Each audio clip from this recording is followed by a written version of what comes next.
Bismillahirrahmanirrahim. Assalamualaikum wa nastaghfiruh wa natubu ilaihi wa na'udzu billahi selesaikannya dan juga mendapatkan ilmu yang bermanfaat. Salawat dan taslim semoga tetap tercurahkan kepada junjungan kita Nabi besar Muhammad sallallahu alaihi wasallam, kepada seluruh keluarganya, para sahabat, tuntunannya sampai hari kiamat. La yustasfa'u billahi ala khalqihi. Baik, bab ini ataupun bab sebelumnya diterangkan oleh Syekh Muhammad bin Abdul Wahhab untuk menunjukkan bahwa kesempurnaan tauhid seseorang adalah harus mengagungkan Allah Subhanahu wa taala. Ketika berkurang pengagungan seorang hamba kepada Allah, maka dengan memiliki tauhid yang sempurna, tidak berkurang, bahkan tidak boleh hilang dari diri seseorang. Ini yang dibahas oleh Syekh Muhammad bin Abdul Wahhab di akhir-akhir dari buku beliau ini, mengajak para pembacanya atau kita sekalian untuk betul-betul menyempurnakan tauhid kepada Allah Subhanahu wa taala, alias dengan mengagungkan Allah Subhanahu wa taala. Baik, kita bacakan terlebih dahulu dalil-dalil yang dibawakan oleh Syekh Muhammad bin Abdul Wahhab rahimahullahu taala.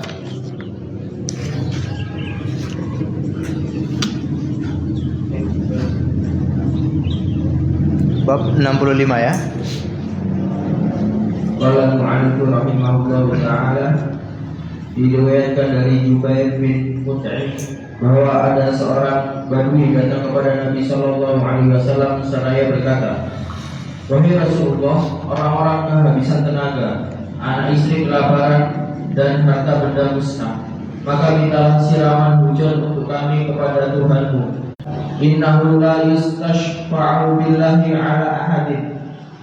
Artinya, subhanallah, subhanallah, beliau pun tetap bertasbih sampai tampak pada raut muka Kemakan membuat tenaga mereka berkurang atau tenaga Allah sebagai perantara kepadamu, dan kami memintamu sebagai perantara kepada Allah. Ini benar atau tidak? Nah, ini tidak benar. Apalagi ini kepada Allah Subhanahu wa taala. Seakan-akan ini telah merendahkan Allah Subhanahu wa taala. Maka seketika itu Rasulullah langsung bersabda, subhanallah, subhanallah. Ini ucapan untuk mensucikan Allah. Maha suci Allah, maha suci Allah dari segala yang buruk-buruk, segala yang tidak layak bagi Allah Subhanahu wa taala. Dan ucapan subhanallah ini kita ucapkan ketika mendengar Allah dihinakan, syariatnya dihinakan, maka kita mengatakan subhanallah. Dalam banyak ayat Allah Subhanahu wa taala menggunakan kalimat subhanallah ketika mereka mengatakan Allah itu punya anak, ya. Maka kata Allah subhanallah, ya, dan seterusnya. Baik, fama zala yusabbihu hatta urifa dzalika fi wujuhihim. Dan Rasulullah senantiasa bertasbih memuji Allah, mentanzih, yaitu mensucikan Allah dari keburukan-keburukan yang dinisbatkan kepada Allah, sampai kelihatan dari wajahnya, ya, ashabihi, sampai kelihatan di wajah Rasulullah sallallahu alaihi wasallam, maksudnya kelihatan wajah yang tidak senang ketika mendengar ucapan seperti itu.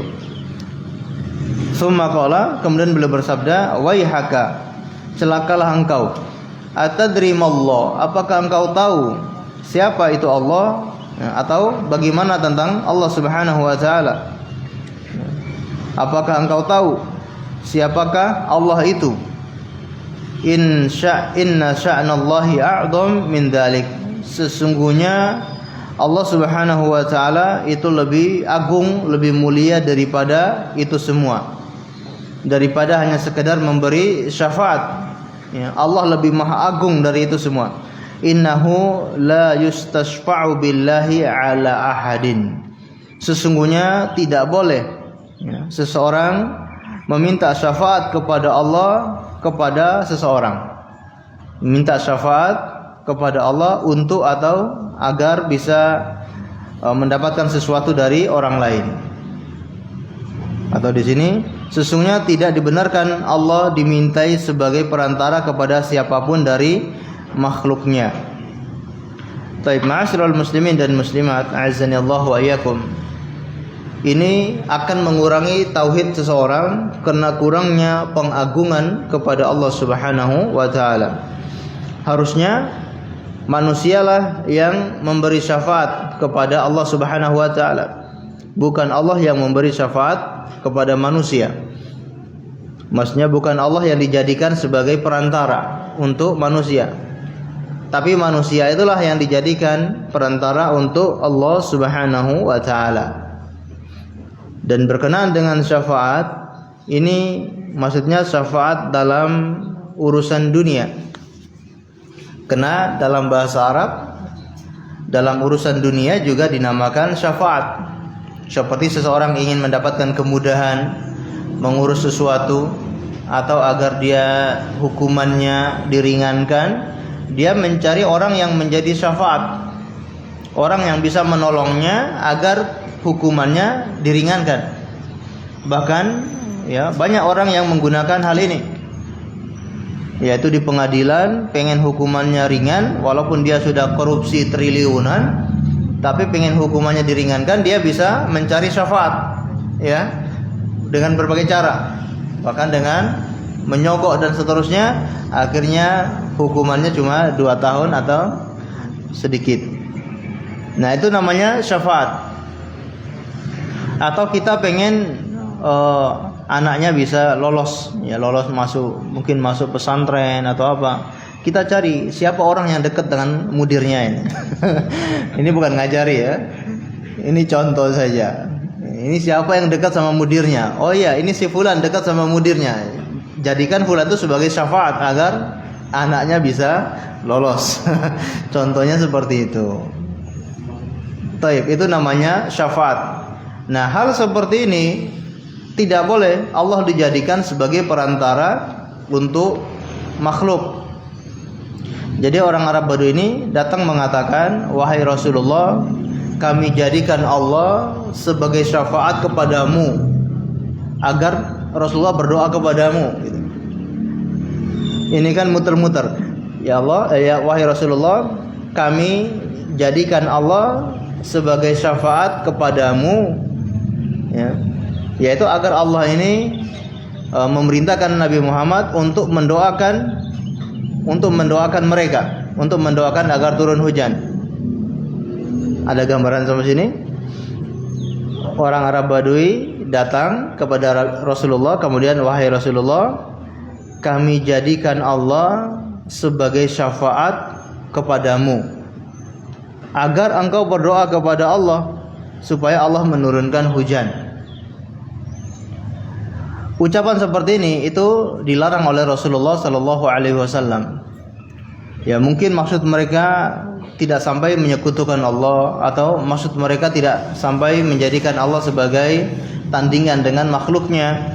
Tapi Rasulullah mencegah itu semua, dan tampak dari wajah beliau tidak suka dengan kalimat seperti itu. Harusnya yang betul itu adalah kami menjadikanmu sebagai syafaat kepada Allah. Nah, ini benar. Jadi kami datang kepadamu, minta doa kepadamu agar engkau berdoa kepada Allah agar Allah turunkan hujan. Nah, ini benar. Tapi kalau kami jadikan Allah sebagai syafaat kepadamu, nah ini berarti sama saja seperti sedang merendahkan Allah Subhanahu wa taala, seakan-akan Nabi Muhammad itu derajatnya lebih tinggi daripada Allah Subhanahu wa taala. Sebagaimana kita contohkan tadi, seorang kalau datang kepada raja, dia jadikan syafaatnya itu adalah menteri agar bisa tembus kepada sang raja. Nah, ini dia datang kepada raja langsung, kemudian suruh raja ini sebagai syafaat agar bisa bertemu dengan menteri.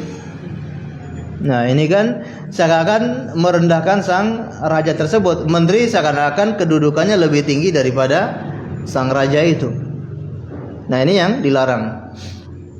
Adapun syafaat yang tadi, kami menjadikanmu sebagai perantara kepada Allah, maka ini dibolehkan dengan persyaratan kalau syafaatnya itu syafaat yang baik. Karena tidak semua syafaat itu baik. Ada syafaat yang baik, ada syafaat yang buruk. Allah Subhanahu wa taala mengatakan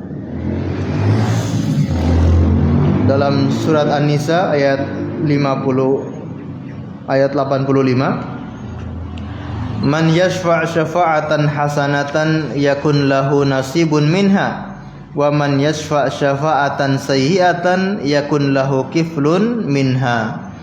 Barang siapa yang memberi syafaat dengan syafaat yang baik, maka dia pun akan mendapatkan bagian darinya, mendapatkan pahala darinya. Wa man yashfa' syafa'atan sayyi'atan, dan barang siapa yang memberi syafaat yang buruk, maka dia pun akan mendapatkan bagian dari dosanya.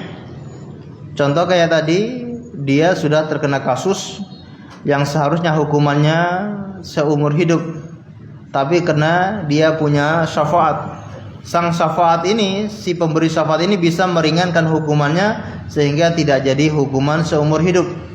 Padahal dia betul-betul kasusnya ya betul-betul harus terkena hukuman seperti itu. Secara aturan dia harus terkena hukuman itu, tapi karena dia menyogok atau karena dia punya orang dalam sehingga hukumannya diringankan. Nah, ini dia pun ikut mendapatkan dosanya.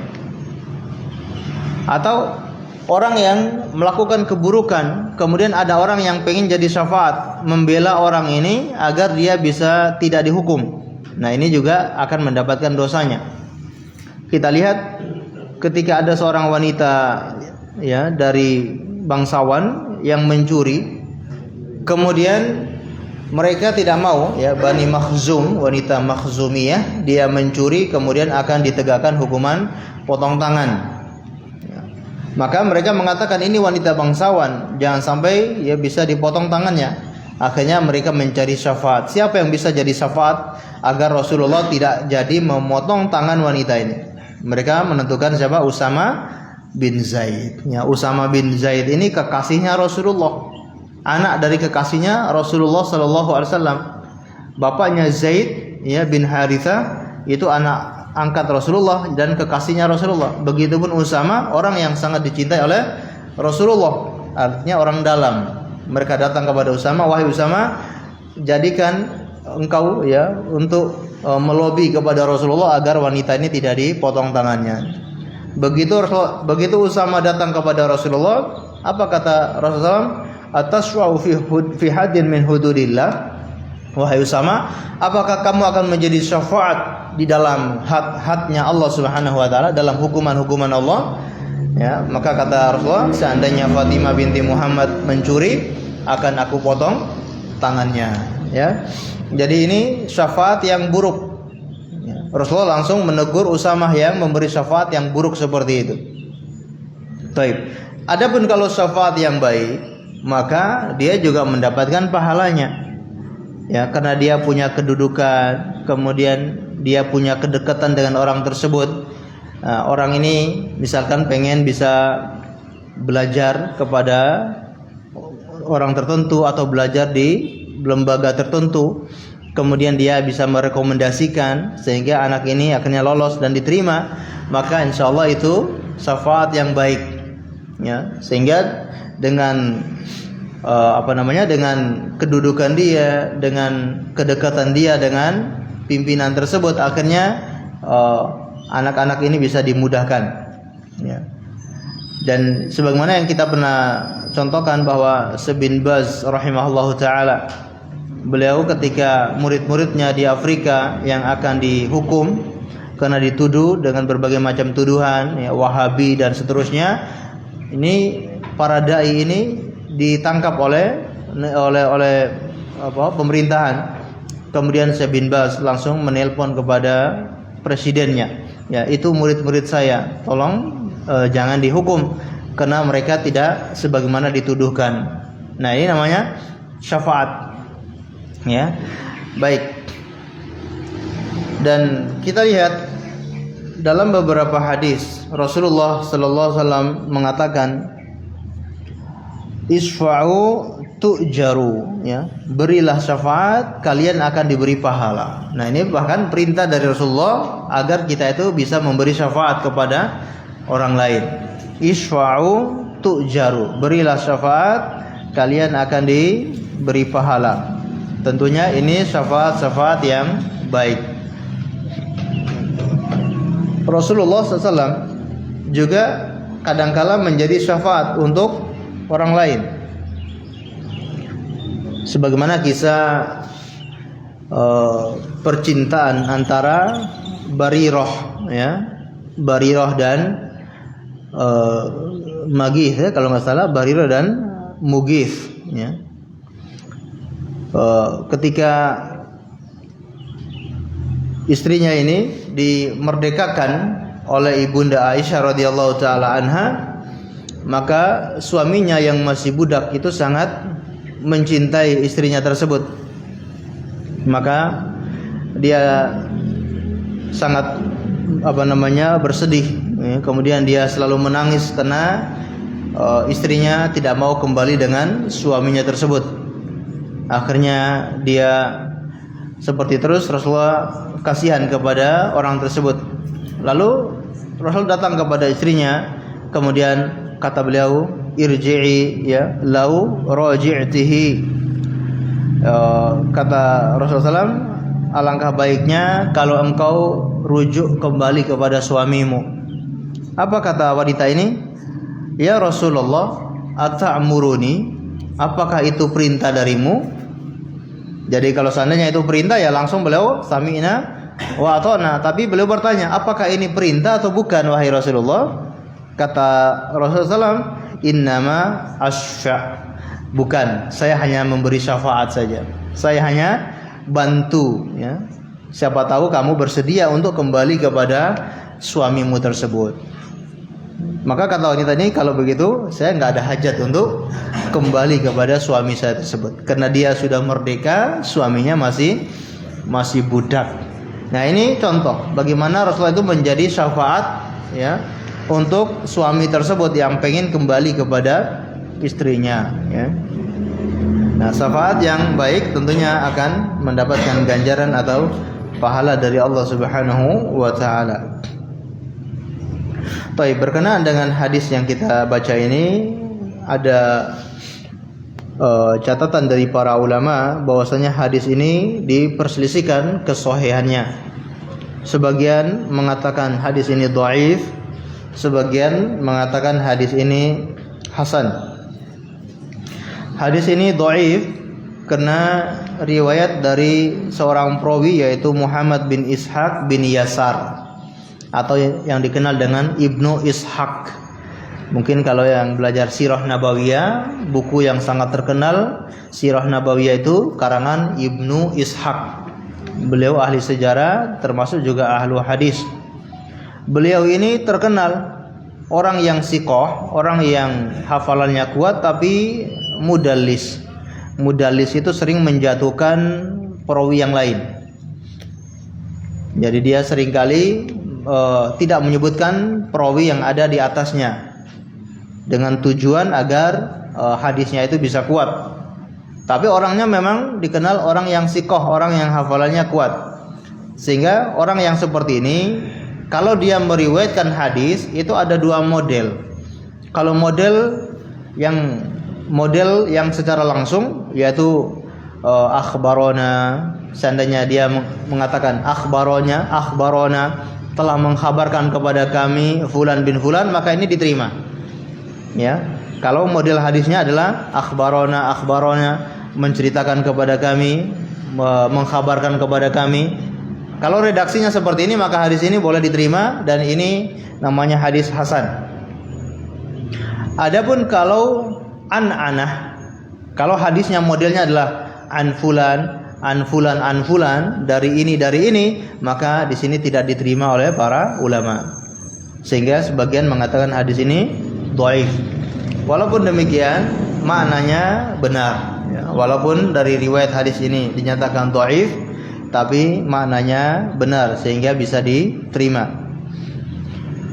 Artinya tidak boleh seseorang itu mengatakan ya Allah itu sebagai syafaat untuk hambanya atau syafaat kepada makhluknya. Ini benar ya, tidak boleh Allah dijadikan syafaat kepada makhluknya. Allah alam bisawab. Kita lanjutkan pembahasan berikutnya, yaitu bab yang ke-66, upaya Nabi sallallahu alaihi wasallam dalam menjaga batasan tauhid dan menutup segala jalan menuju syirik. Baik. Bab ini juga dibawakan oleh Syekh Muhammad bin Abdul Wahhab rahimahullahu taala untuk menerangkan bagaimana Rasulullah itu menjaga umatnya agar tidak terjerumus dalam kesyirikan, agar tauhid umatnya itu selalu utuh, tidak berkurang atau bahkan tidak hilang. Ini upaya dari Nabi sallallahu alaihi wasallam. Beliau menutup semua jalan yang mengarah kepada kesyirikan. Dan jalan yang ditutup itu tidak hanya jalan-jalan yang dekat dengan syirik. Jalan yang dari jauh pun itu sudah ditutup semua sama Rasulullah sallallahu alaihi wasallam. Jadi kalau ibarat sawah misalkan, sawah itu ada pinggirannya sawah. Kemudian ada pagar. Yang lebih jauh mana? Pinggiran atau pagarnya? Ya tentu pagarnya. Ya, Rasulullah sudah bikin pagar semua agar umatnya tidak terjatuh dalam kesyirikan. Jadi tidak hanya membuat pinggirannya saja, tapi pagarnya pun sudah dibikin sama Rasulullah SAW. Jadi ibarat rumah itu tidak hanya ya di emperan atau sekeliling rumah saja, tapi pagar rumah itu juga dibikin agar maling tidak bisa masuk. Ya, bukan hanya kunci pintu rumahnya, tapi pagar rumahnya itu juga dibikin agar umatnya tidak terjerumus dalam kesyirikan. Inilah upaya Nabi sallallahu alaihi wasallam. Dan kalau kita membaca bab ini seakan-akan mirip dengan bab yang sebelum-sebelumnya. Mungkin masih ingat sebelumnya kita juga pernah membahas penjagaan Rasulullah SAW agar umatnya tidak terjerumus dalam kesyirikan. Masih ingat atau dulu nggak tahu sekarang sudah lupa?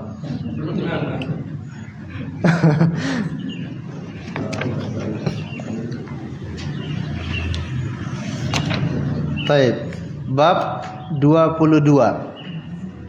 Kalau yang punya buku coba dicek dulu bab 22.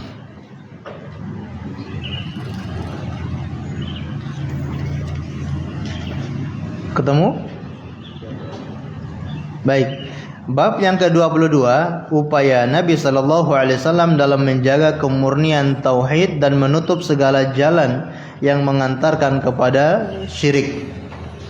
Baik, kalau kita lihat bab yang ke-66, upaya Nabi sallallahu alaihi wasallam dalam menjaga batasan-batasan tauhid dan menutup segala jalan menuju syirik.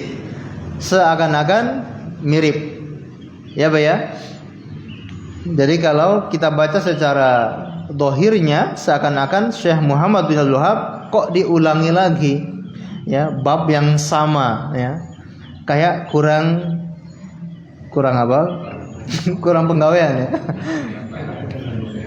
Kurang penggawean, kok diulang-ulangi lagi. Inilah bukti gimana indahnya cara beliau menyusun buku ini dan indahnya beliau menulis buku, ya.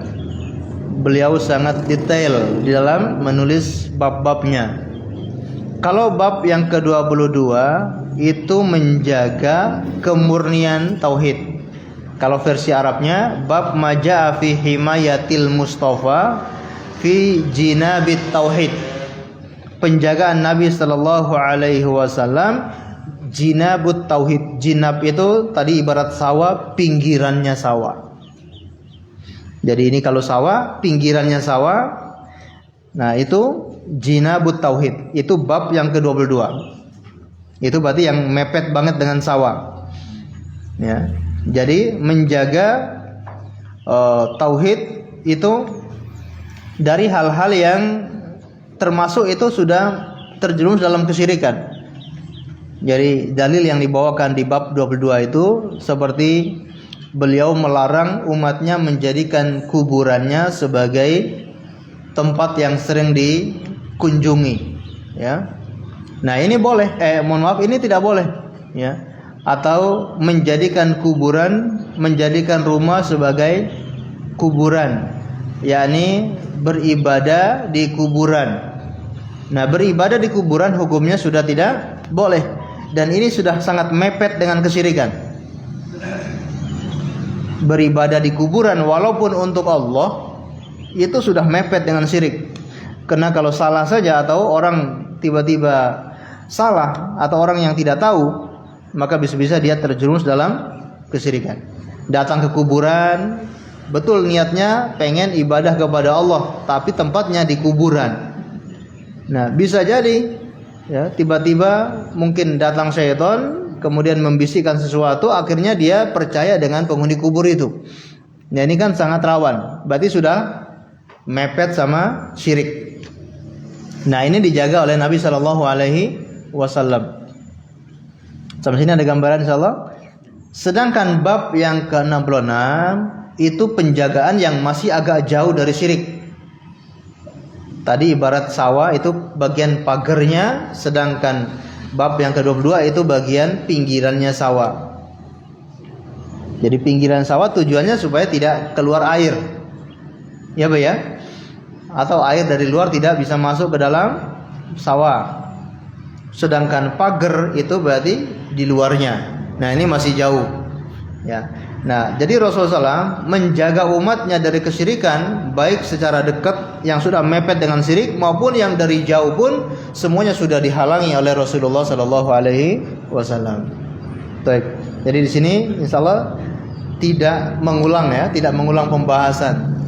Tapi Syekh Muhammad bin Abdul Wahab membawakan hal-hal yang sangat detail, yang itu mengarah kepada kesyirikan walaupun dari jauh sudah dicegah, dan beliau membawakan bab tersebut.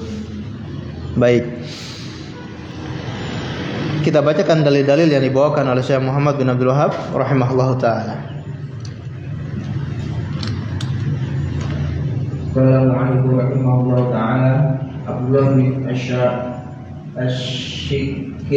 Syekhir menuturkan, tatkala aku ikut pergi bersama suatu delegasi Bani Amir menemui Rasulullah SAW, kami berkata, anta sayyiduna, faqala as-sayyidullahu tabaraka wa ta'ala, qulna wa afdaluna fadlan wa a'daluna qawlan, faqala qulu bi qawlikum aw ba'di qawlikum wa la yastajriyannakumus syaitan.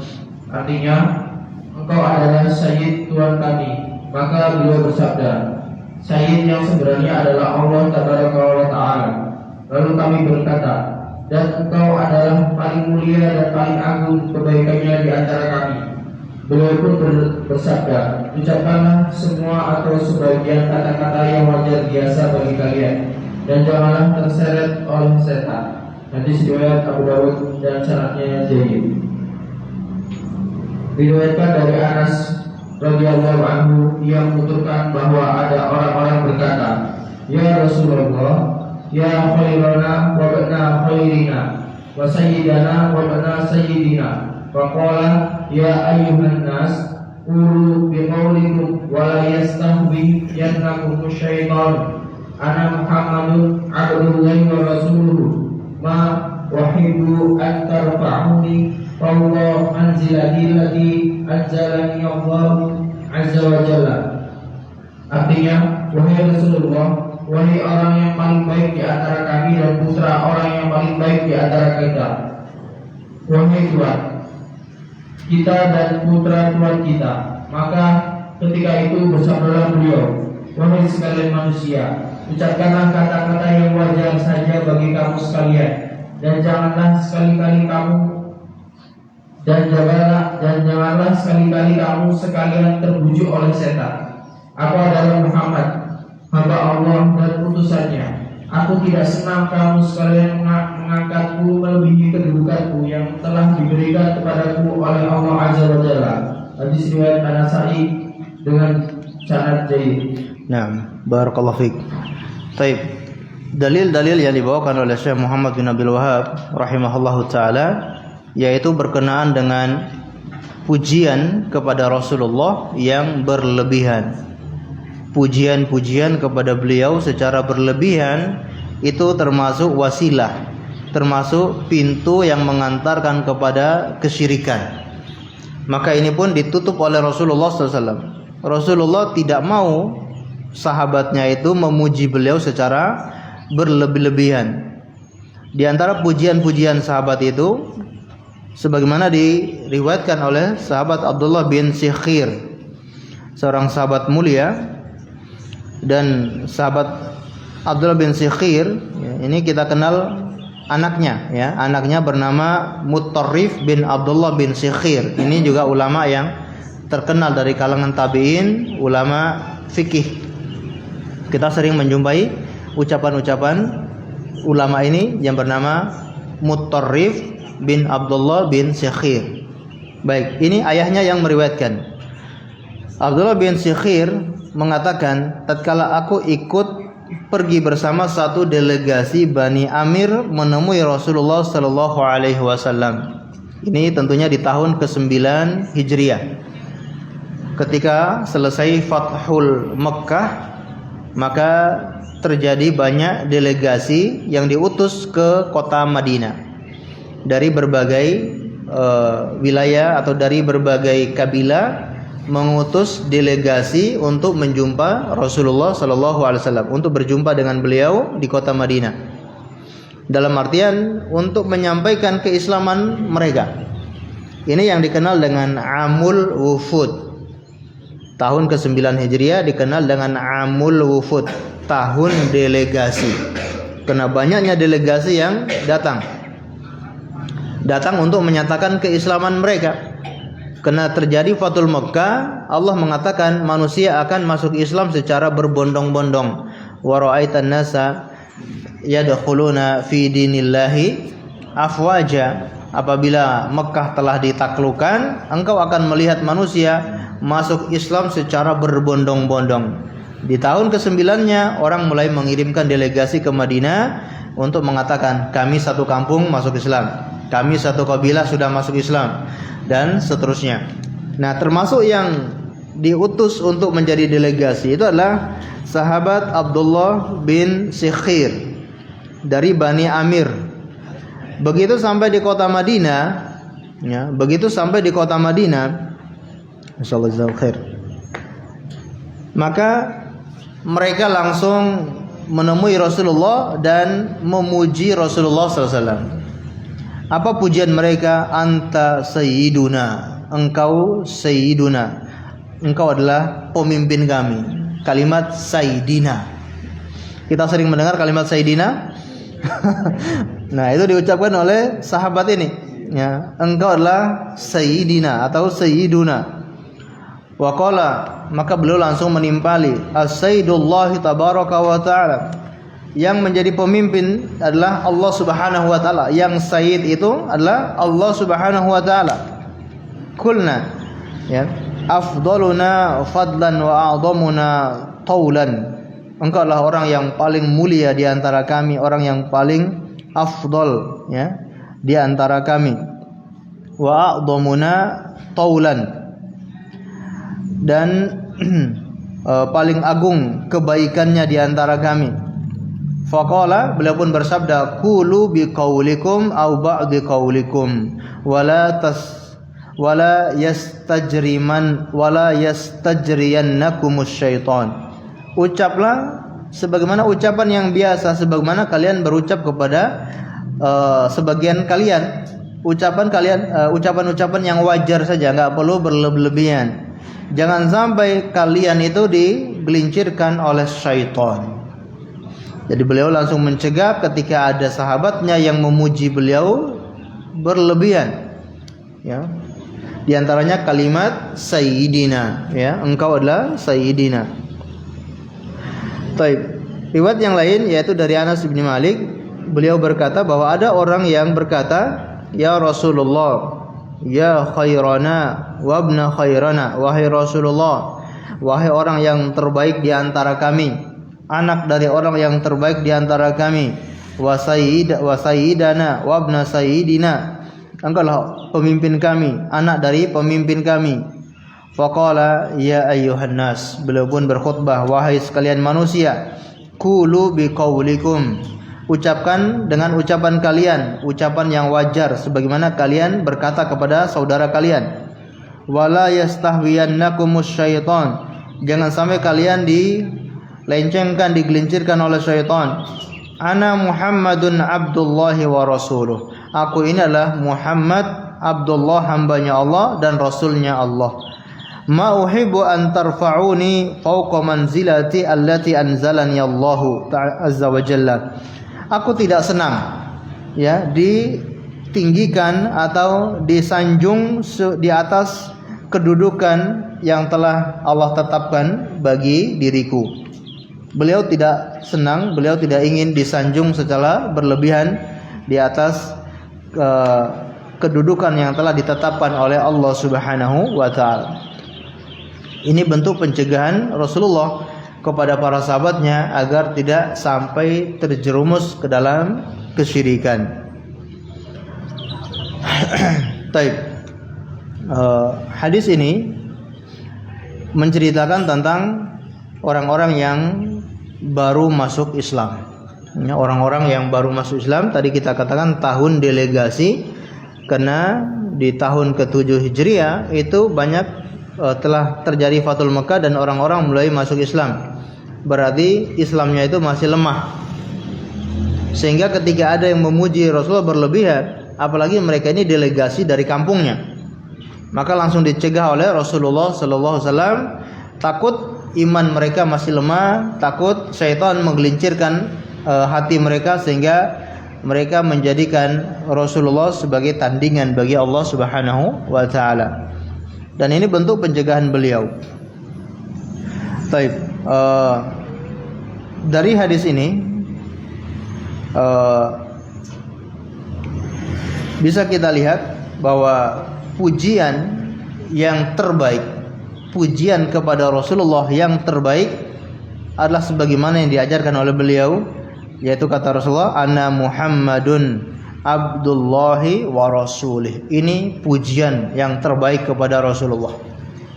Jadi enggak perlu memuji dengan pujian-pujian yang berlebihan.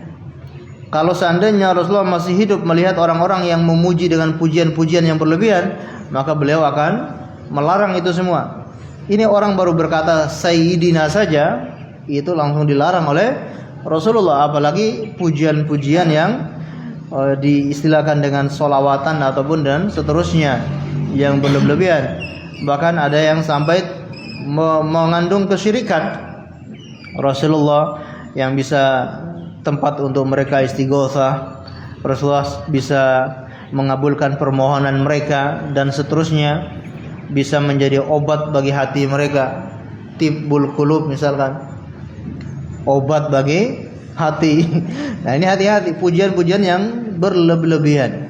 Cukup Muhammadan abduhu wa rasuluh, pujian yang paling mulia, yang paling direkomendasikan oleh Rasulullah SAW. Karena kalimat Abdullah wa rasuluh, Muhammadun Abdullahi wa rasuluh, ini mengandung dua sisi ya. Yang pertama, Muhammad adalah hambanya Allah. Hambanya Allah, maksudnya di sini apa? Rasulullah adalah orang yang menunjukkan dirinya betul-betul sebagai seorang hamba.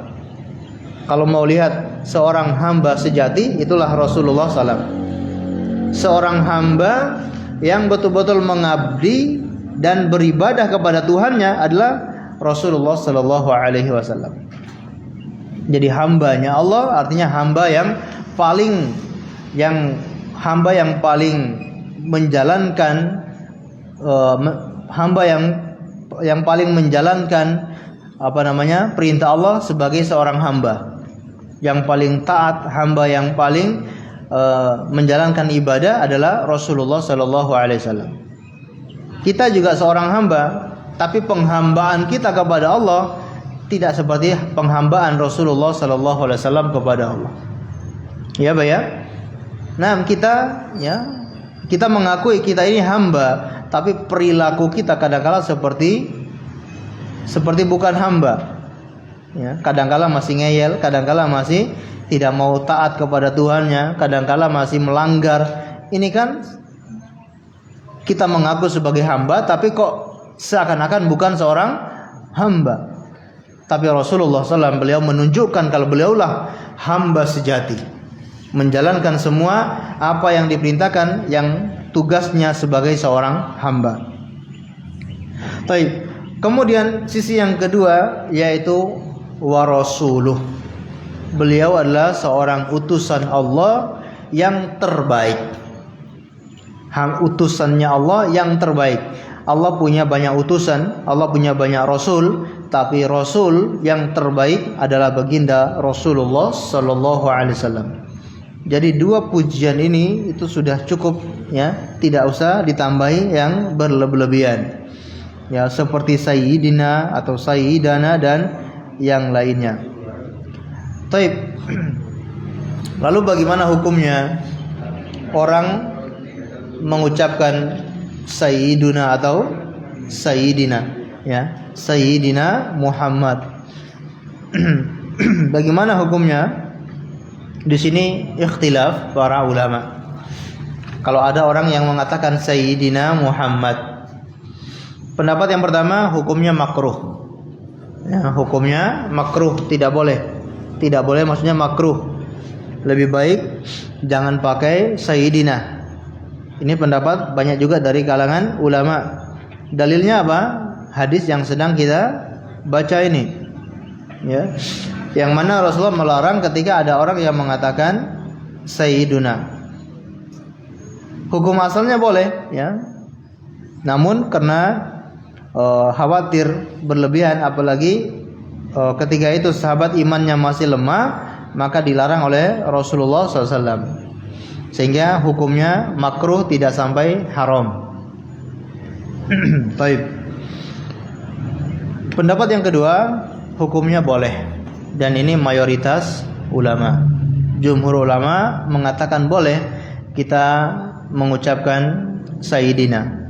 Baik, tadi yang makruh itu pun dibagi lagi oleh para ulama, diperincikan lagi yang berpendapat kalau itu makruh. Yang pertama, makruh secara mutlak. Yang penting ucapan sayyidina Muhammad itu hukumnya makruh secara mutlak. Pendapat yang kedua, makruh kalau diucapkan di depan Rasulullah sallallahu alaihi wasallam. Karena kalau kita lihat hadis ini, konteksnya adalah orang-orang ini memuji Rasulullah di hadapan Rasulullah, maka beliau langsung melarang. Ya, bagi mereka kalau di belakang Rasulullah atau Rasulullah tidak ada, berarti hukumnya tidak masalah, ya, tidak makruh. Jadi ini pendapat pertama yang mengatakan makruh, dan itu terbagi menjadi dua pendapat. Yang pertama makruh secara mutlak, yang kedua makruh jika diucapkan di hadapan Rasulullah sallallahu alaihi wasallam. Baik, pendapat yang kedua tadi mayoritas ulama hukumnya adalah boleh. Karena banyak dalil baik dalam Al-Qur'an maupun dalam hadis yang menggunakan kata-kata sayyidina atau kata-kata sayyiduna. Itu banyak digunakan dalam Al-Quran, ya, dan juga dipakai dalam keseharian dalam bahasa Arab menggunakan kalimat sayyid. Kita lihat misalkan dalam surat Maryam, mungkin surat Ali Imran berbicara tentang Nabi Yahya. Kata Allah Subhanahu wa taala dalam surat Ali Imran ayat 39, Annallaha yubashshiruka bi Yahya musaddiqan bi kalimatin minallah wa sayyidan wa hasuran wa nabiyyan minas salihin.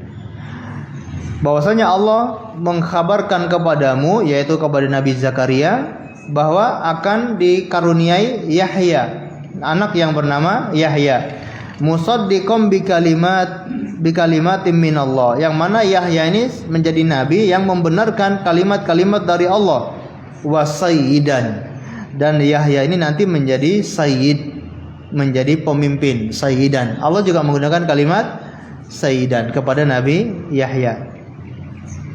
Taib. Atau dalam surat Yusuf ya, Allah Subhanahu wa taala juga menyebutkan tentang tentang sayyiduha ya, tentang sayyidnya Nabi Yusuf alaihi salam. Atau dalam beberapa hadis juga diterangkan bahwa Rasulullah mengatakan ana sayyidu waladu Adam. Aku ini adalah sayyidnya manusia semuanya. Ana sayyidu waladu Adam wala fakhr. Ana sayyidu waladu Adam wala fakhr. Aku pemimpinnya seluruh manusia dan bukan kesombongan. Jadi bukan untuk sombong ya, tapi beliau ingin mengatakan itu kalau memang beliau adalah pemimpinnya seluruh manusia, wala fakhr, bukan untuk kesombongan. Nah, beliau juga mengatakan kalimat saya ini sayyidnya seluruh manusia. Nah, sehingga jumhur ulama mengatakan boleh kita menggunakan kalimat sayyidina atau kalimat sayyiduna, tapi tidak gulu ya, tidak berlebih-lebihan. Kalau terlalu berlebih-lebihan maka tetap hukumnya adalah tidak diperbolehkan. Atau sebaiknya ya, untuk terhindar dari perbedaan ulama adalah kita tinggalkan, kita katakan sebagaimana yang diajarkan oleh Rasulullah SAW, Muhammadun Abdullahi wa Rasuluh atau Muhammadur Rasulullah. Itu kalimat-kalimat yang sudah menjadi pujian untuk Rasulullah Sallallahu Alaihi Wasallam. Ya. Daripada khawatir nanti terjerumus ke dalam hal-hal yang dilarang oleh Rasulullah, mendingan kita sebaiknya meninggalkan hal demikian. Toh kita juga tidak diperintahkan untuk mengucapkan sayyidina. Kenapa kita memaksakan diri untuk bilang sayyidina?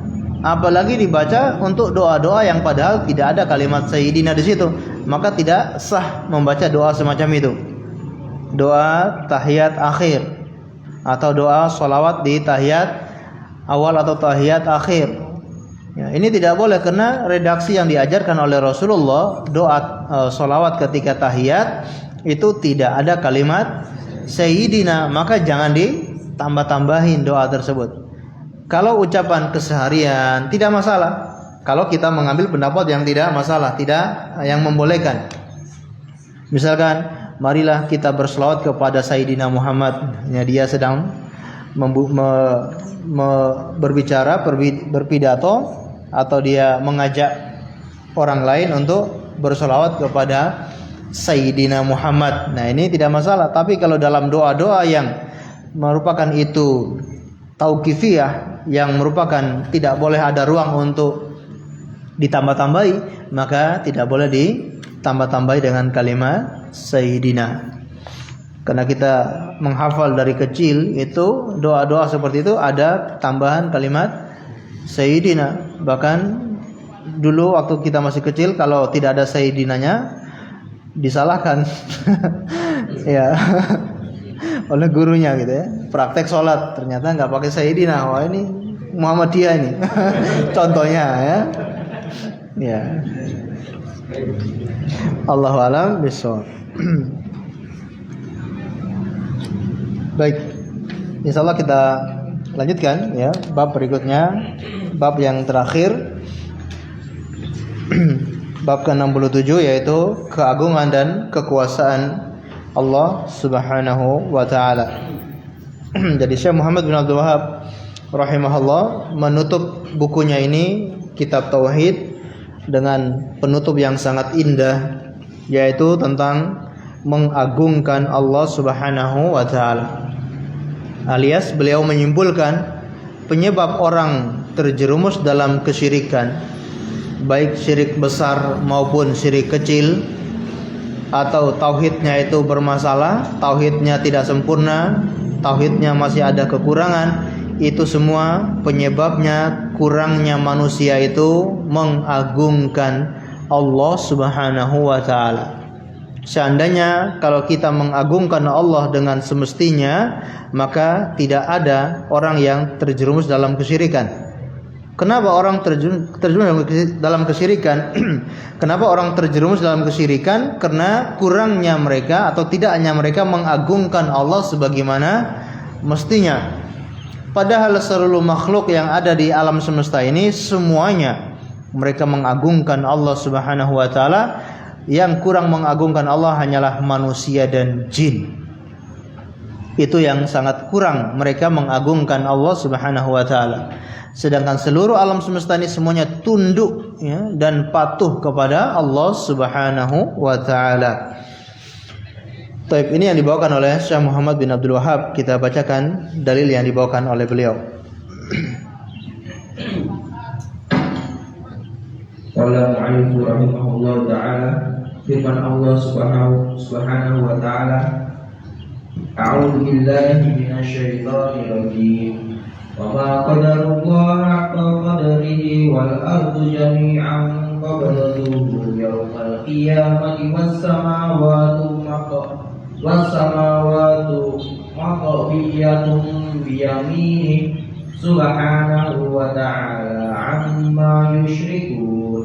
Artinya, dan mereka tidak mengagungkan Allah dengan pengagungan yang semestinya, padahal bumi seluruhnya dalam genggamannya pada hari kiamat, dan langit digulung dengan tangan kanannya. Maha suci Allah dan maha tinggi Dia dari apa yang mereka persekutukan. Surat Az-Zumar ayat 67. Baik. Allah Subhanahu wa taala berfirman, "Wa ma qadarullaha haqqa qadrih."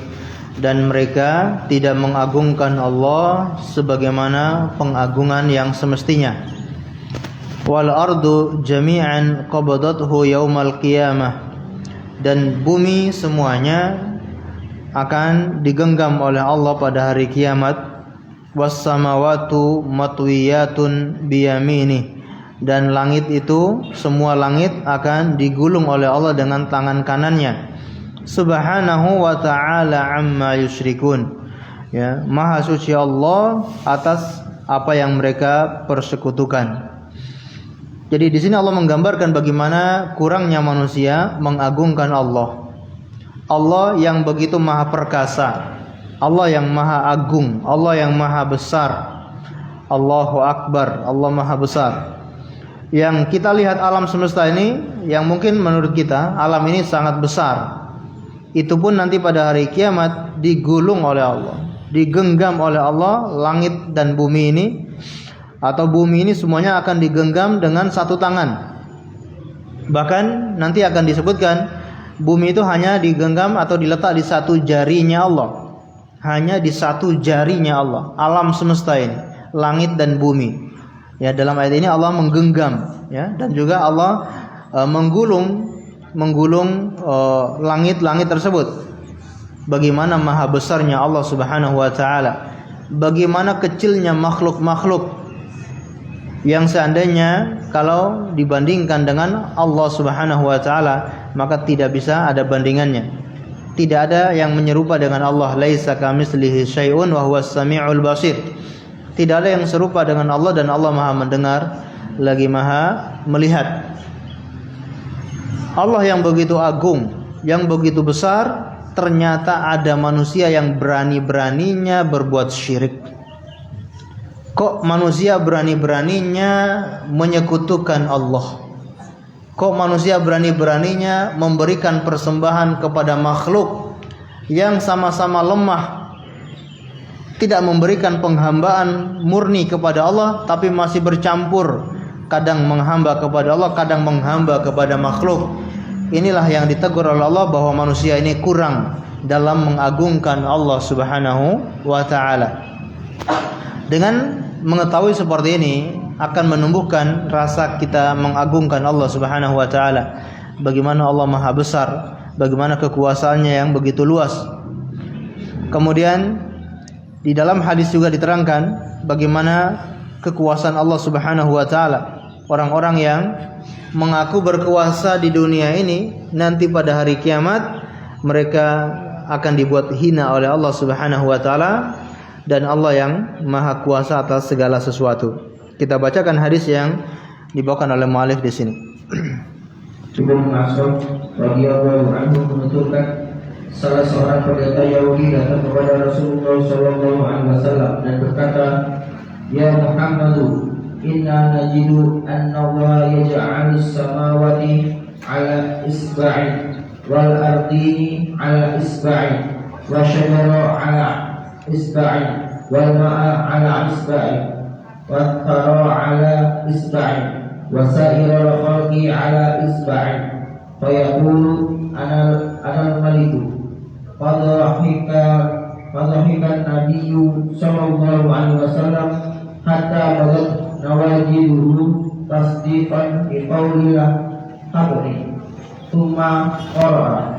Artinya, wahai Muhammad, sesungguhnya kami menjumpai dalam kitab suci kami bahwa Allah meletakkan langit di atas satu jari, bumi di atas satu jari, pohon di atas satu jari, air di atas satu jari, tanah di atas satu jari, dan seluruh makhluk di atas satu jari.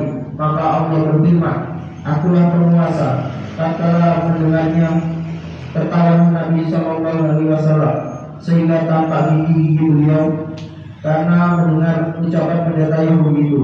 Kemudian beliau membacakan firman Allah, wa ma qadarullah haqqa qadrihi wal ardu jami'an qabdatuhu yaumal qiyamah. Artinya, dan mereka tidak mengagungkan Allah dengan pengagungan yang sebenar-benarnya, padahal bumi seluruhnya dalam genggamannya pada hari kiamat, dan seterusnya.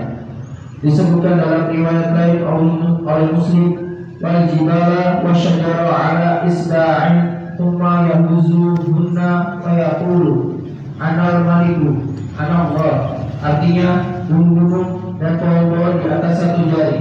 Kemudian dia membacakannya dan dia pun berfirman, Akulah penguasa, akulah Allah. Dan disebutkan dalam riwayat lain oleh Al-Bukhari, yaj'alus samawati 'alal isba'i wal ma'a wa tara 'ala isba'i wa sa'iral khalqi 'ala isba'i. Dia meletakkan semua langit di atas satu jari, air serta tanah di atas satu jari, dan seluruh makhluk di atas satu jari. Hadis riwayat Al-Bukhari dan Muslim. Muslim meriwayatkan dari Ibnu Umar radhiyallahu anhu bahwa Rasulullah sallallahu alaihi wasallam bersabda, Ya'khudullahu samawati yawmal qiyamati thumma ya'khudhuhunna biyadihi al-yumna thumma yaqulu anal maliku ainal jabbaruna ainal mutakabbiruna thumma yatawil ardina sab'a thumma ya'khudhuhunna bishimalihi thumma yaqulu anal maliku ainal jabbaruna ainal mutakabbiruna. Artinya, Allah akan memburung seluruh lapisan langit pada hari kiamat, lalu diambil dengan tangan kanannya dan berfirman, Akulah penguasa. Mana orang-orang yang berlaku lalim, mana orang-orang yang berlaku sombong. Kemudian Allah memburung ketujuh lapis bumi, lalu diambil dengan tangan kirinya dan berfirman, Akulah penguasa. Mana orang-orang yang berlaku lalim, mana orang-orang yang berlaku sombong. Diriwayatkan dari Ibnu Abbas yang berkata, barakallahu fiik. Baik. Hadis yang dibawakan oleh mu'alif di sini yaitu riwayat Ibnu Mas'ud bahwa salah seorang pendeta Yahudi datang kepada Rasulullah SAW kemudian berkata, Ya Muhammad, wahai Muhammad, sesungguhnya kami telah mendapatkan yaitu di dalam kitab kami, ya kitab Taurat ataupun yang lainnya, bahwa Allah Subhanahu wa taala menjadikan langit-langit itu di satu jarinya, kemudian bumi di satu jarinya, pohon-pohon di satu jarinya, air di satu jarinya, kemudian tanah juga di satu jarinya, dan seluruh makhluknya Allah letakkan di satu jarinya. Kemudian Allah berfirman, Anal Malik, akulah raja dari segala raja. Fadhahikan Nabi sallallahu alaihi wasallam, maka Rasulullah langsung tertawa sampai terlihat gigi geraham beliau.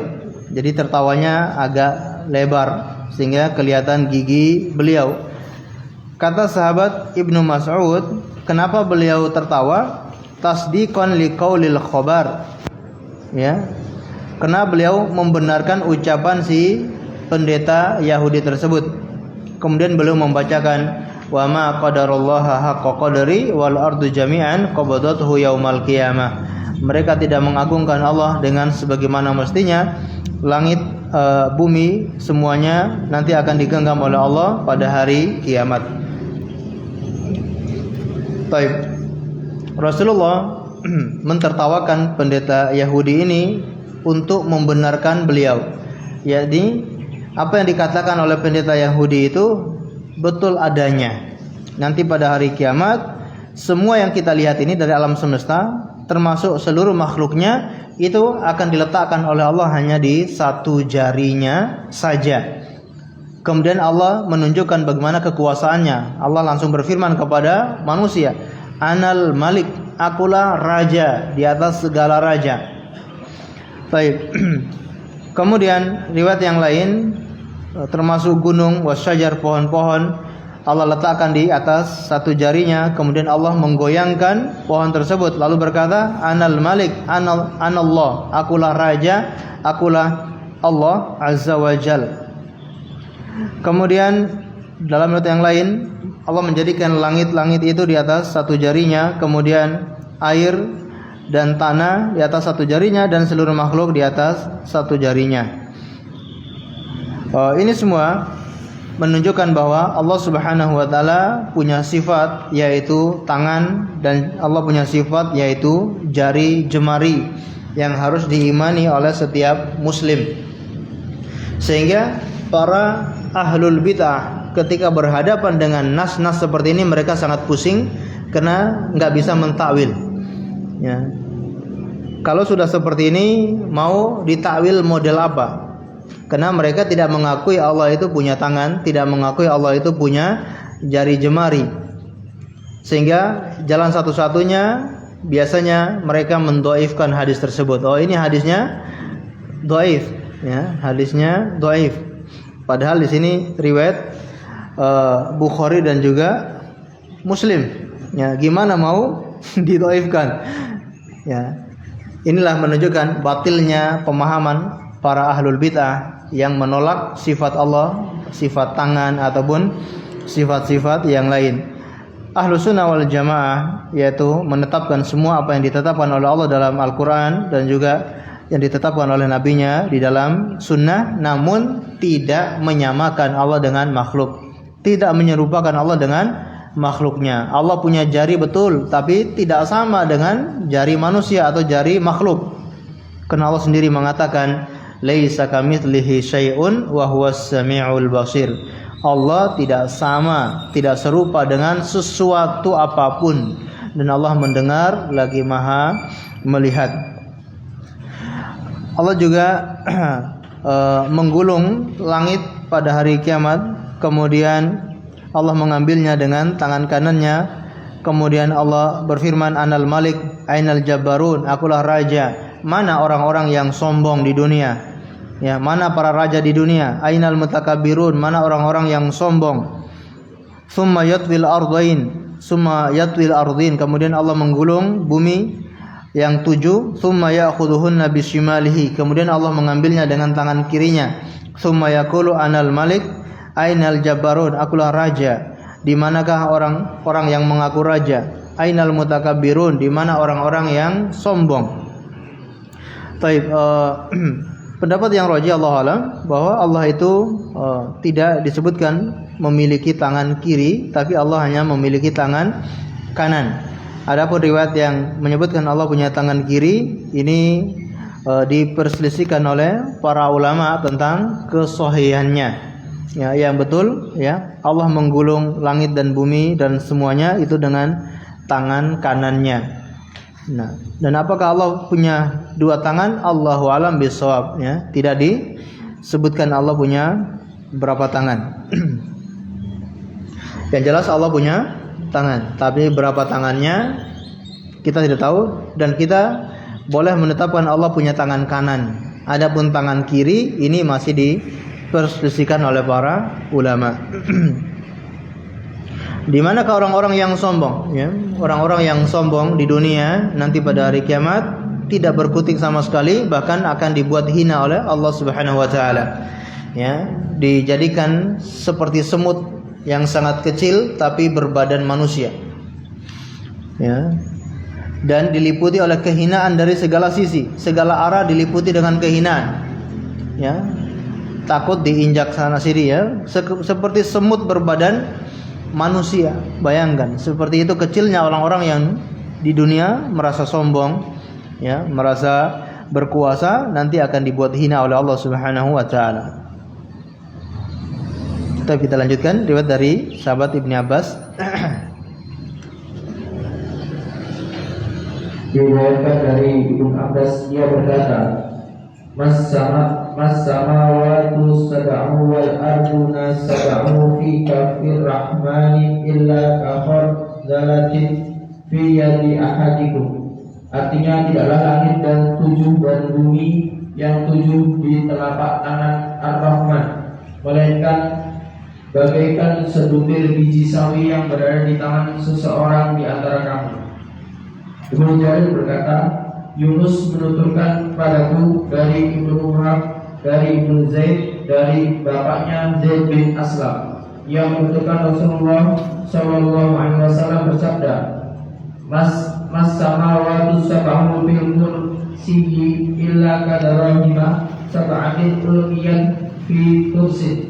Artinya, tidaklah 7 langit itu berada di kursi, melainkan bagaikan 7 keping dirham yang diletakkan di atas perisai. Ibnu Jarir berkata pula, Abu Dzar radhiyallahu anhu menuturkan, aku mendengar Rasulullah Shallallahu Alaihi Wasallam bersabda, Mal kursiyyu fil arsy illa kahalqatin min hadidin ulqiyan baina dhahrai falatin minal ardh. Artinya, tidaklah kursi itu berada di arsy, melainkan bagaikan sebuah gelang besi yang dicampakkan di tengah padang pasir. Nah, barakallahu fiik.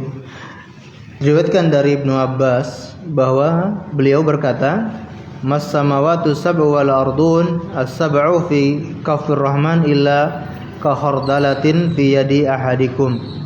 Langit yang 7 dan bumi yang 7 itu di tangan Allah Subhanahu wa taala ibarat biji sawi berada di tangan seorang di antara kamu. Ini ucapan sahabat Ibnu Abbas, tapi hukumnya adalah marfu'. Hukumnya yaitu dinisbatkan kepada baginda Rasul sallallahu alaihi wasallam. Walaupun ini ucapan Ibnu Abbas, tapi kalau dalam perkara-perkara gaib, maka kaidahnya yaitu hukumnya dinisbatkan kepada Rasulullah, karena tidak mungkin para sahabat berkata dalam perkara gaib dari saku mereka, dari saku mereka, tidak mungkin. Para sahabat menyampaikan tentang perkara gaib, berarti itu mereka dengar dari Rasulullah Sallallahu Alaihi Wasallam. Tidak mungkin dari istihadnya sahabat, mustahil. Jadi kalau mendapatkan riwayat seperti ini, sahabat berkata dengan perkara gaib, berarti itu hukumnya rafa', marfu' kepada Rasulullah sallallahu alaihi wasallam. Nah, jadi langit dan bumi, langit yang 7 dan bumi yang 7 yang kita lihat begitu besarnya, itu bagi Allah Subhanahu wa taala atau di tangan Allah Subhanahu wa taala itu bagaikan biji sawi, ataupun kalau ada biji yang paling kecil lagi yang kita letakkan di telapak tangan, ya, itu langit dan bumi. Bayangkan betapa agung dan besarnya Allah Subhanahu wa taala.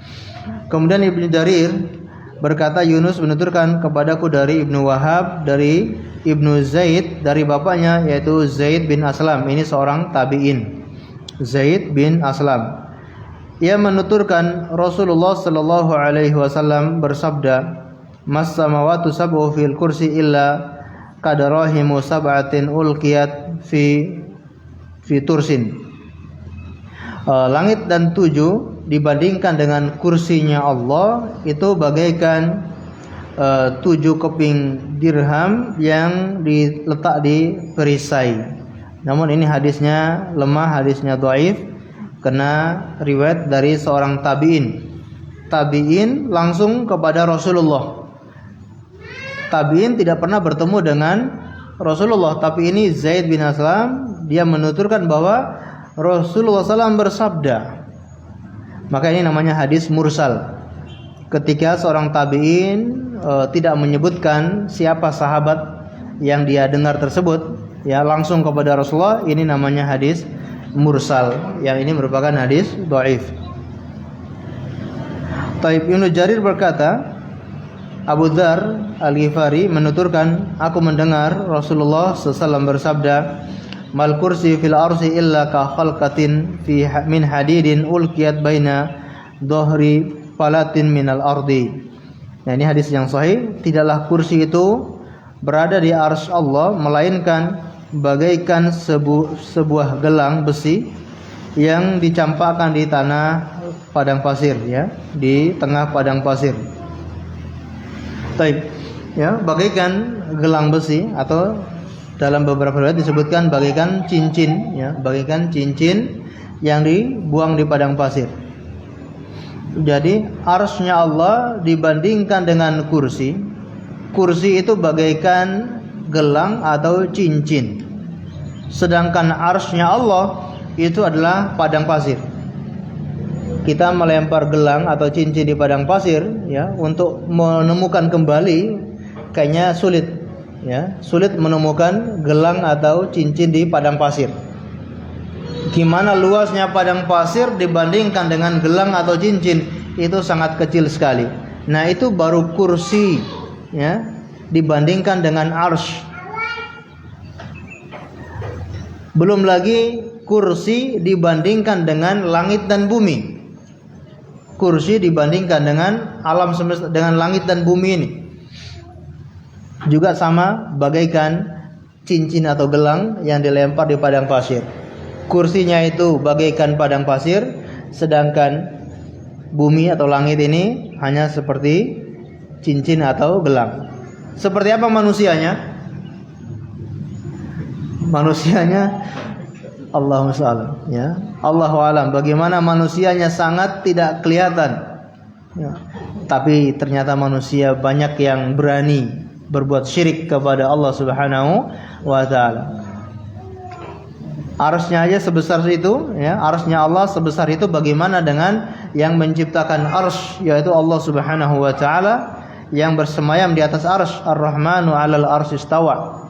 Lebih agung dan lebih besar daripada makhluk-makhluknya. Baik. Bisa kita gambarkan bagaimana kecilnya manusia dan luasnya alam semesta itu. Bisa kita bacakan hadis berikutnya.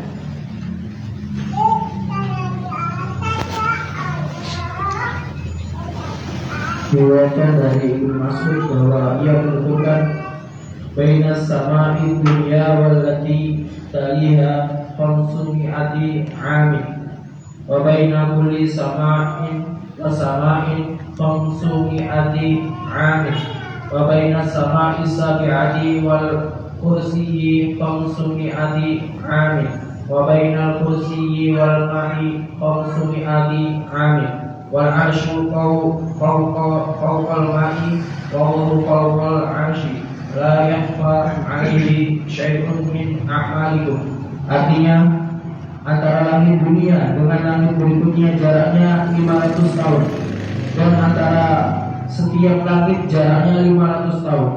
Antara langit yang ketujuh dengan kursi jaraknya 500 tahun, dan antara kursi dan air jaraknya 500 tahun.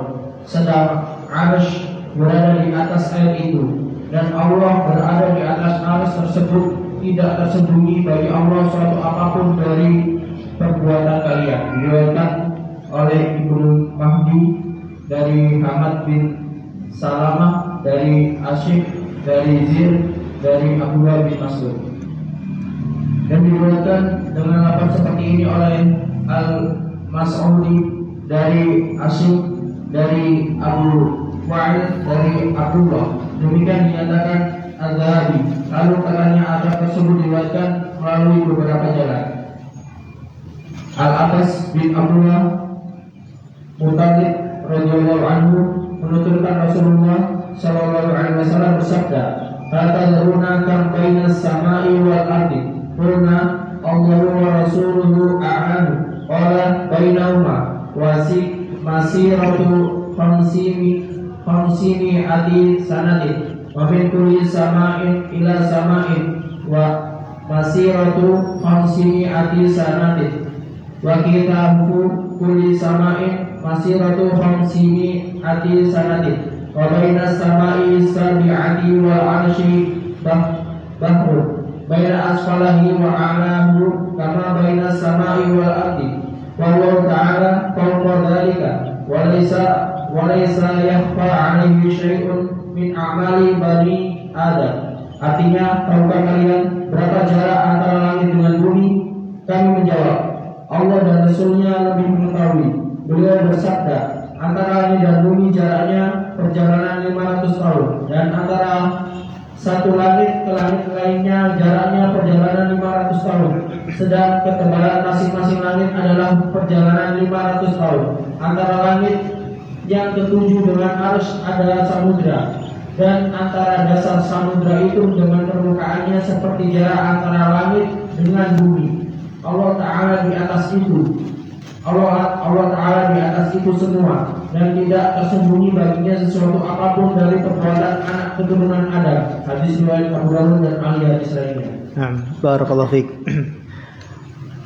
Dari sini bisa kita mengetahui betapa kecil dan betapa kerdilnya manusia dibandingkan dengan makhluk ciptaan Allah yang lain. Makhluk yang kita lihat seperti langit dan bumi itu pun begitu besar dan bagaimana luasnya langit dan bumi tersebut. Tadi kita menggambarkan arsy-Nya Allah dibandingkan dengan kursinya Allah itu bagaikan cincin yang dilempar di padang pasir. Dan kursinya Allah dibandingkan dengan langit dan bumi itu bagaikan cincin yang dilempar di padang pasir. Kursinya itu padang pasir, cincinnya langit dan bumi. Dan langit dan bumi yang hanya seperti cincin tadi itu ternyata bukan hanya seperti cincin, tapi betapa luas dan besarnya langit dan bumi tersebut. Rasulullah SAW menggambarkan betapa luasnya langit dan bumi. Langit diciptakan ada 7 lapis, ya. Fauqa sab'a samawatin tibaqa. Allah menciptakan langit itu 7 lapis.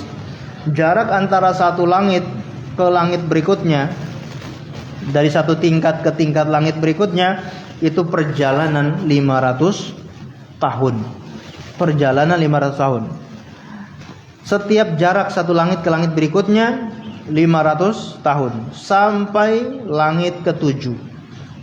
Dari langit ke-7, ya, sampai ke kursinya Allah itu 500 tahun. Kursinya Allah sampai ke arsy-Nya Allah perjalanan 500 tahun. Dalam riwayat yang lain, dari arsy-Nya Allah, ya, ke air, ya, itu perjalanan 500 tahun. Wa kana arshuhu 'alal ma', ya, dan di atas arsy-Nya itu ada air. Sebagaimana disebutkan di sini, ya. Walaysa yakhfa wa bainas sama as-sabiah wal ars bahrun. Setelah langit ke-7 laut, ya, lautan atau air, yaitu sejauh 500 tahun. Dari lautan menuju arsy-Nya Allah itu perjalanan 500 tahun. Wa kana arsyu 'alal ma', dan arsy-Nya berada di atas air, di atas lautan. Bagaimana dengan yang menciptakan itu semua? Ya, Allah Subhanahu wa taala yang maha besar. Maka di sini manusia tidak ada apa-apanya, sehingga kalau ada orang yang berbuat syirik, maka dia sangat dolim. Maka benar kata Allah, orang yang berbuat syirik itu sangat dolim. Ya, inna syirka la dzulmun 'adzim. Sesungguhnya kesyirikan itulah kedoliman yang sangat besar. Allah yang begitu agung, yang segala alam semesta ini mengagungkan Allah, manusia yang hanya lemah, manusia yang hanya kecil, kok berani-beraninya mereka menyekutukan Allah Subhanahu wa taala. Dari sini tentunya pentingnya kita selalu mengagungkan Allah Subhanahu wa taala, karena kurangnya pengagungan kepada Allah itu bisa menyebabkan orang kurang dalam mentauhidkan Allah Subhanahu wa taala. Dan sampai di sini selesailah kajian dari kitab At-Tauhid yang ditulis oleh Syekh Muhammad bin Abdul Wahhab rahimahullahu taala. Dan ini bukan berarti kalau sudah selesai buku ini tidak pernah kita buka lagi, tidak baca lagi. Kita perlu sering memurojaah, dibaca kembali, dibuka lagi, dan kita yang lebih penting adalah diamalkan. Bagaimana kita mengamalkan pesan-pesan yang disampaikan oleh Syekh Muhammad bin Abdul Wahhab, dan itu sangat penting untuk kita sekalian. Bahkan tidak hanya untuk setiap individu, untuk satu kelompok, untuk satu negara pun, kalau mereka mengamalkan pesan-pesan Syekh Muhammad bin Abdul Wahhab, insya Allah negara itu bisa aman, tentram, bahkan menjadi baldatan thayyibah wa rabbun ghafur. Contohnya adalah peninggalan Syekh Muhammad bin Abdul Wahhab, kerajaan Arab Saudi yang sekarang ini begitu makmur, yang damai, tidak berpecah belah satu sama lain. Itu adalah buah dari tauhid yang ditularkan atau yang diajarkan oleh Syekh Muhammad bin Abdul Wahhab. Karena yang mendirikan kerajaan Saudi adalah termasuk Syekh Muhammad bin Abdul Wahhab, dan beliau menerapkan tauhid ini kepada negara, sehingga yang terjadi adalah Allah membukakan keberkahannya dari langit dan dari bumi.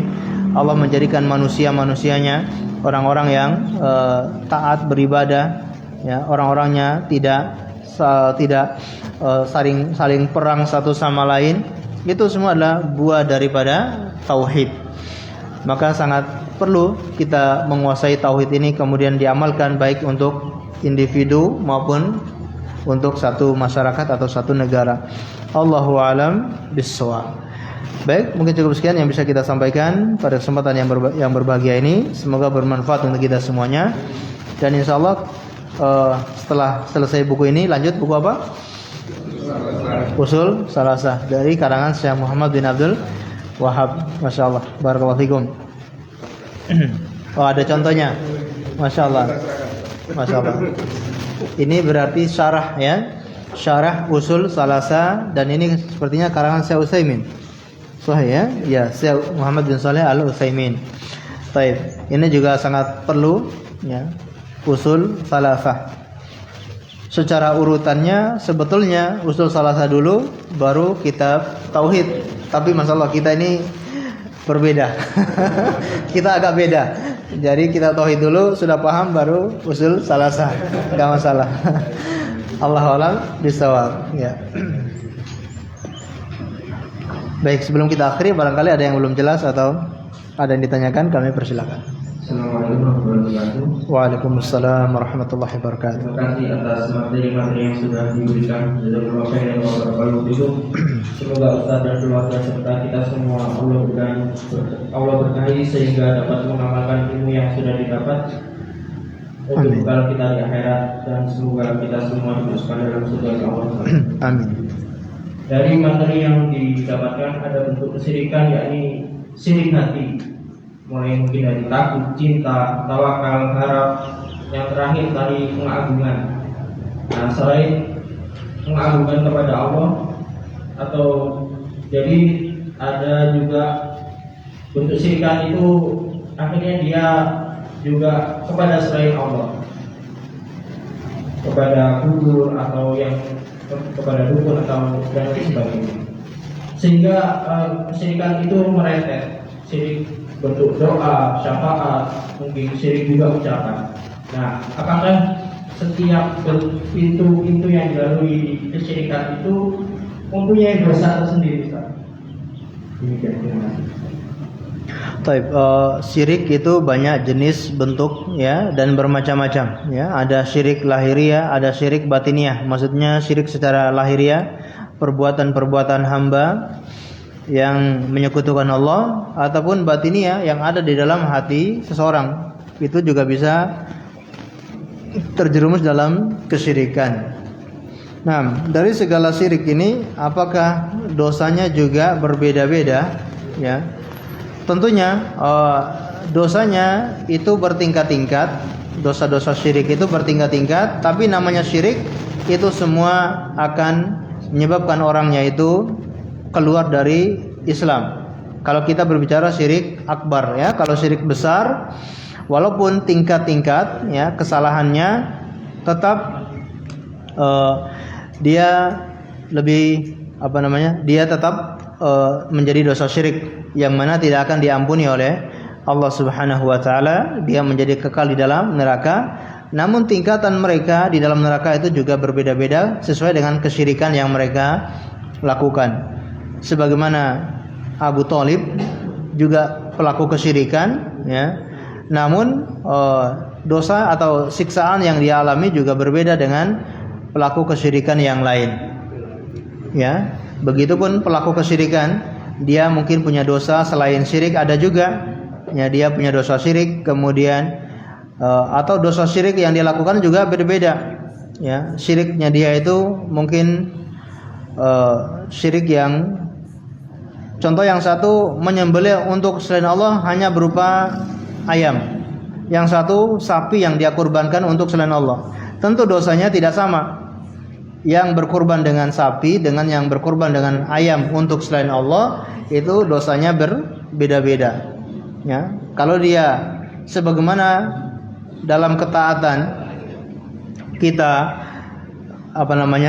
berkurban atau kita berkurban dengan sapi kemudian kita bagikan kepada orang, itu berbeda dengan kita berkorban dengan ayam, pahalanya tentu berbeda. Begitupun dalam masalah dosa kesyirikan, kalau yang berkorban selain Allah dengan sapi, dengan yang berkorban kepada selain Allah dengan seekor ayam, itu juga pahalanya bukan pahalanya, dosanya berbeda, bertingkat-tingkat, tapi semuanya itu masuk dalam kesyirikan. Ya, belum lagi yang pelaku kesyirikan juga punya dosa-dosa yang lain. Mungkin dia selain berbuat syirik, dia juga membunuh orang, dia juga berzina, dia juga minum khamr. Nah, ini semua juga menjadi dosa tersendiri. Ada pelaku syirik tapi dia tidak minum khamr. Ada pelaku syirik tapi dia tidak berzina. Itu dosanya tidak sebesar yang berbuat syirik plus ya zina plus minum khamr plus judi dan seterusnya. Ya, bertingkat-tingkat. Mungkin itu yang ditanyakan. Allahu a'lam bishawab. Tapi barangkali sudah atau masih ada? Karena kelihatannya sudah lumayan ini ya, ngantuk ya. Masya Allah. Karena ini juga terakhir jadi agak sedikit bablas ya. Nah, barakallahu fikum.